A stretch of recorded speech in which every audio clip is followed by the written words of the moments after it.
Datang seorang laki-laki, "Ya Rasulullah, izinkan aku mati syahid."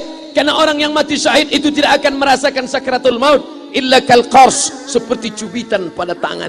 Izinkan aku mati syahid, karena kalau aku mati syahid tidak akan ada azab kubur. Izinkan aku mati syahid, karena kalau aku mati syahid tidak akan ada hisab, langsung masuk surga. Nabi bertanya, "Alaka min ummin?" Ibumu masih hidup? Ibumu ada di rumah? Ya. "Ilzam rijlaiha fathammal jannah." Urus tapak kakinya, akan kau dapati surga di sana. Haji Halim sedang menunjukkan begini cara sayang kepada ibu. Wahai kalian yang tak menghormati ibu, yang menyepelekan ibu, yang merendahkan ibu. Malam ini lihat, beliau tidak ada ceramah, tidak ada tausiah, tapi langsung dibuat begini cara menghormati ibu. Ini sekarang banyak orang tak menghormati ibu. Berapa banyak ibu yang awalnya bantu-bantu, lama-lama jadi pembantu. Dulu dia tidak tarawih, kenapa? Karena kita menangis merengek di rumah. Sekarang di hari tuanya dia tidak tarawih juga. Kenapa? Dia menjaga cucunya. Berapa banyak itu terjadi. Jangan sampai. Dia tidak pernah menolak cucunya, dia sayang. Tapi kita yang berpikir, berapa kali dia tidak jadi sholat duha karena kita kencing di kaitnya. Berapa kali dia tidak tarawih karena kita menangis merengek sampai subuh datang. Berapa kali dia tidak iktikaf karena kita. Andai dia masih hidup hari ini, datang. Belikan pakaian yang paling dia suka, belikan perhiasan kalau ada. Andai tidak cium tangannya, tapi yang sudah meninggal dunia, jangan lupa kau doakan, Rabbil firli wali walidayya warhamhuma kama rabbayani shaghira. Berdoa pun kau tak mau, apalagi yang akan kau bawa menghadap Allah Subhanahu wa taala. Meregang nyawa dia melahirkan engkau. 9 bulan 10 hari kau menumpang di perutnya. 2 tahun kau menyusu, melahirkan, menetes darahnya dalam badanmu. Andai kau gendong dia dari Palembang, jangan sebut Palembang lah Pak Ustaz, dari Pekanbaru Riau, kau gendong dia sampai ke Makkah, kembali lagi, belum tentu dapat menebus satu teriakannya saat melahirkanmu. Lalu apa yang bisa kau lakukan? Datang seorang ibu pergi ke tempat servis HP. "Nak, tolong anak lihatkan HP saya rusak kayaknya." Dia periksa, "Ini nggak rusak Bu." Terus memang anak ibu nggak nelpon. Kenapa kau tidak telepon? Datang dia ke rumah anaknya, "Nak, ibu nggak ada uang mau buka puasa, bisa minjam 100.000?" Apa kata si anak? "Sebentar ya Ma, aku tanya istriku dulu." "Ini Ustaz dapat dari mana?" "Ada yang kirim WA grup." Jadikan ibumu seperti raja, maka rezekimu akan diberikan Allah seperti rezeki raja-raja. Bukan hadis, dapat dari grup WA. Ini ibu minta terus sholat tarawih, tapi sang anak sudah tidak bisa. "Aku mau hentikan saja sholat tarawih ini, karena mau buat tenda ini tidak bisa. Tiangnya bambu, sudah bocor. Kita stop saja sholat tarawih bersama ini." Apa kata si ibu? "Buatlah sholat tarawih terus, nanti Allah akan berikan engkau gedung yang besar. Dengan gedung besar itu kau akan tetap sholat tarawih." Mana gedung besar itu? Inilah dia gedung besar. Langsung dikabulkan Allah Subhanahu wa taala. Karena setelah Allah langsung orang tua. "Wa qadha rabbuka alla ta'budu illa iyyah." Allah sudah wajibkan engkau menyembah Allah. Setelah Allah, "Wa bil walidaini ihsana." Kedua orang tua. Jangan kau lawan ibumu. Kayak anak-anakku, jangan kau lawan ibumu. Karena kau lawan ibumu, kau tak pernah mencium kebahagiaan. Walaupun hartamu banyak, kau akan berenang dalam air mata penderitaan sampai kematian datang. Ada pezina hidup di dunia senang, ada pecandu narkoba hidup di dunia senang, tapi orang yang durhaka tetap dapat dosanya dibalas Allah di akhirat. Di dunia juga dapat. Ustaz, kalau di akhirat dapat, di dunia dapat, untuk apa lagi di dunia? Yang di dunia itu DP-nya. Nanti di akhirat akan kau dapatkan cashnya. Oleh sebab itu jangan main-main dengan ibu. Datang seorang laki-laki, "Ya Rasulullah, izinkan aku mati syahid." Karena orang yang mati syahid itu tidak akan merasakan sakratul maut illa kal qars, seperti cubitan pada tangan. Izinkan aku mati syahid, karena kalau aku mati syahid tidak akan ada azab kubur. Izinkan aku mati syahid, karena kalau aku mati syahid tidak akan ada hisab, langsung masuk surga. Nabi bertanya, "Alaka min ummin?" Ibumu masih hidup? Ibumu ada di rumah? Ya. "Ilzam rijlaiha fathammal jannah." Urus tapak kakinya, akan kau dapati surga di sana. Tak perlu kau mati syahid, tapak kakinya kau urus, kau dapati surga di sana. Kalau tapak kakinya kau urus dapat surga, apalagi kau urus kepalanya, apalagi kau urus badannya. Pulang dari sini urus ibumu, mandikan dia, belikan pakaian yang baik, cari makanan kesukaannya. Kalau dia sudah meninggal, maka kau datang ke sana, langsung dapat tisu. Bapak Ibu yang dimuliakan Allah Subhanahu wa taala. Ini Ustadz suaranya menggelegar nih, marah apa? Enggak, saya tak marah. Terus dikasih Haji Alim buka nasi kuning tadi, makanya suara menggelegar. Dimasukkan Pak Kapolda daging sama ayam 3. Masya Allah, ini kari Palembang nih Pak Ustadz. Mantap, menggelegar suara kita di rumah. Bapak Ibu yang dimuliakan Allah Subhanahu wa taala, datang seorang laki-laki, kata Nabi sallallahu alaihi wasallam, nanti akan ada laki-laki yang datang kemari minta doanya, doanya kabul. Sahabat heran, kami yang hidup sama Nabi, kami yang perang sama Nabi, kami yang jihad sama Nabi, kenapa mesti minta doa dia? Dia tidak pernah ketemu Nabi. Pokoknya nanti kalau dia datang, minta doa sama dia. Setelah Nabi SAW meninggal, barulah dia datang. Orang itu bernama Uwais Al-Qarni. Kenapa doanya makbul? Dia merawat ibunya. Kalau ibumu kau rawat, doamu dikabulkan Allah Subhanahu wa taala. Apa yang kita lihat malam ini adalah buah bakti kepada seorang ibu. Ya Rasulullah, man ahaqqun nas bi husni sahabati? Siapa yang paling layak mendapatkan baktiku? Ummuka. Siapa lagi? Ummuka. Siapa lagi? Ummuka. Ibumu, ibumu, ibumu. Summa man? Siapa lagi? Abuka. Kami, Ustadz Jenderal Bintang 5, alim ulama, kami hanya dapat 1, sedangkan kalian ibu dapat 3. Ibumu, ibumu, ibumu. Kenapa ibu dapat 3? Karena ibu bisa melakukan 3. Ibu mengandung, ibu melahirkan, ibu menyusukan. Kalau bapak mau dapat 3, coba yang 3.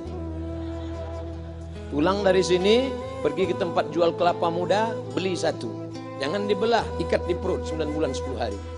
Kalau mau merasakan melahirkan, pulang dari sini, pergi ke tempat jual mangga. Telan bulat-bulat, keluarkan bulat-bulat.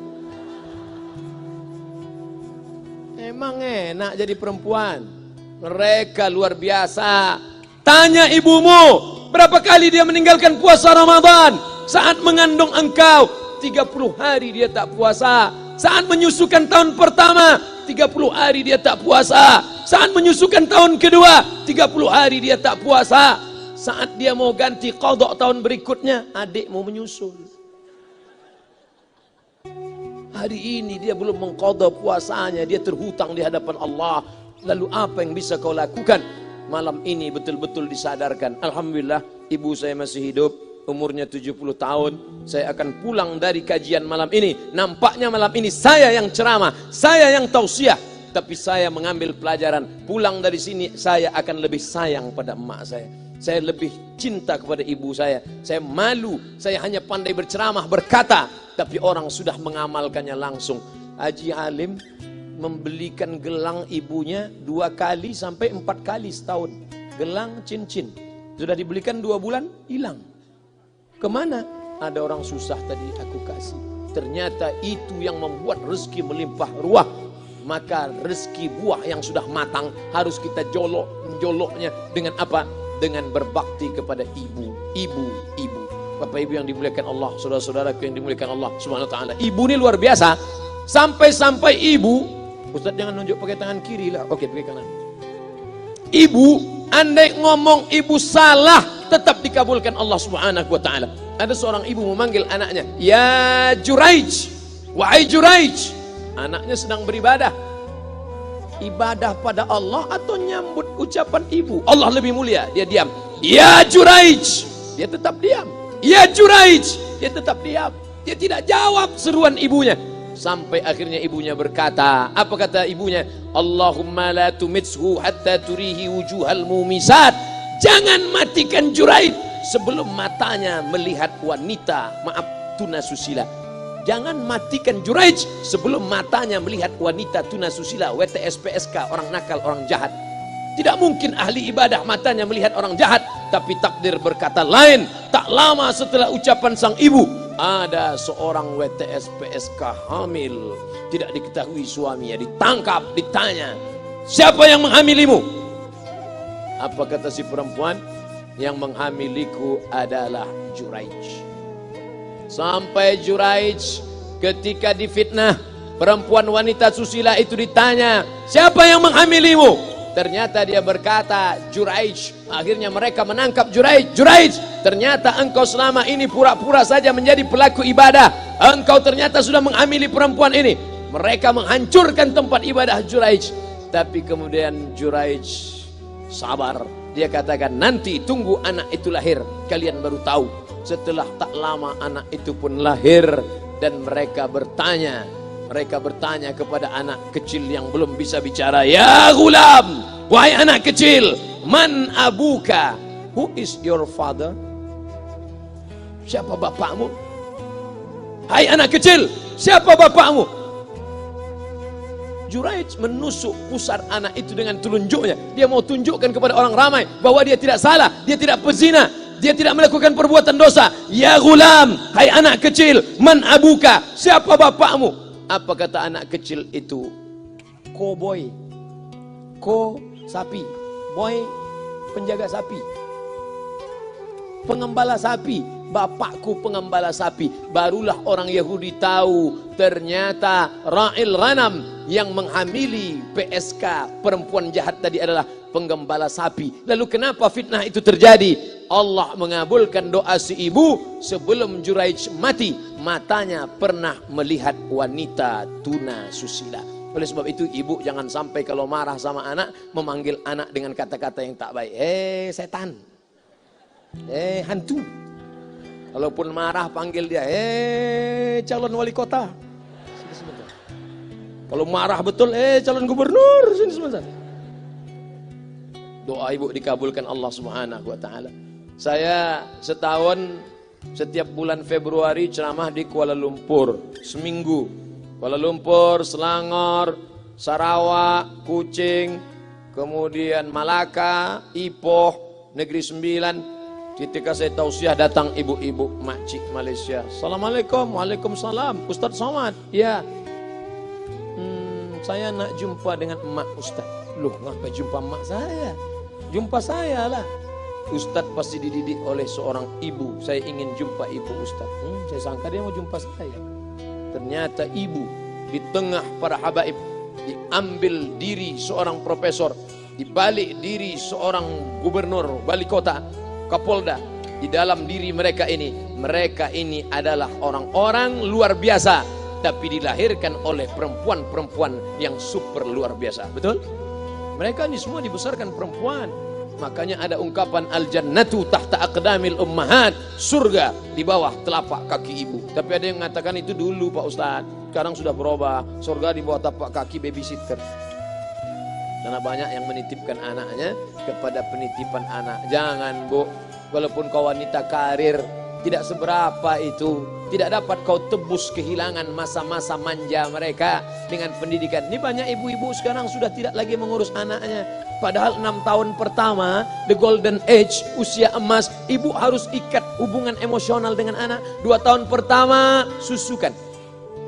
2 tahun kedua, lompat-lompat, lari-lari, lucu-lucu. 2 tahun ketiga, mulai menghafal surat-surat pendek. Umur 7 tahun, baru dia sholat. Begitu. Sekarang banyak. 2 tahun pertama, dia titipkan ke Al-Baqarah, sapi betina. 2 tahun kedua, dia titipkan ke PAUD dan BUUD. 2 tahun ketiga, dia titipkan ke TK. Akhirnya anak putus kontak. Setelah anak remaja, baru ibunya nanya, Ustadz, kenapa anak saya lebih mau curhat sama pacarnya daripada sama saya? Karena anak sudah lost contact, putus hubungan dengan ibu. Itulah yang dulu dikejar dengan wanita karir. Pergi pagi pulang petang, peras keringat, banting tulang, tunggang langgang, lintang pukang. Tak dapat kau tebus dengan apapun. Oleh sebab itu, kalau kau sayang kepada mereka, besarkan mereka. Nanti setelah dia SMP, kau tetap bisa berkarir, tetap bisa apapun. Tapi usia emas ini tetap jaga mereka. Di balik anak-anak yang luar biasa, ada ibu yang luar biasa. Di mana letak ibu luar biasa itu? Inilah